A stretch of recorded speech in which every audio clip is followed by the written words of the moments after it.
मुनीन्द्रवृन्दवन्दिते त्रिलोकशोकहारिणि प्रसन्नवक्त्रपङ्कजे निकुञ्जभूविलासिनि ब्रजेन्द्रभानुनन्दिनी ब्रजेन्द्रसूनुसङ्गते कदा करिष्यसि मां कृपाकटाक्षभाजनं कदा करिष्यसि मां कृपाकटाक्षभाजनं कदा करिष्यसि मां কৃপাকটাক্ষভাজনম।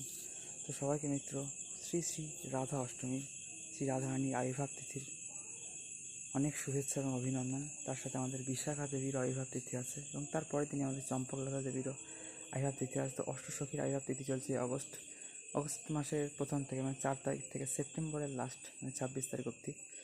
তো অষ্টসখীর আবির্ভাব তিথি চলছে, তার মধ্যেই রাধা অষ্টমী এবং তার আগে চলে গেল আমাদের জন্মাষ্টমী। ঠিক আছে, তো বন্ধুরা যাই হোক, সবাই ভালো থাকবেন, জুড়ে থাকবেন আমার চ্যানেলে সুন্দর সুন্দর ভিডিও দর্শন করার জন্য। সবাই হরে কৃষ্ণ, রাধে রাধে, হরি বল, হর হর মহাদেব, ওম নমঃ শিবায়, জয় রাধেশ্যাম, জয় সিয়ারাম, জয় মা শঙ্কর।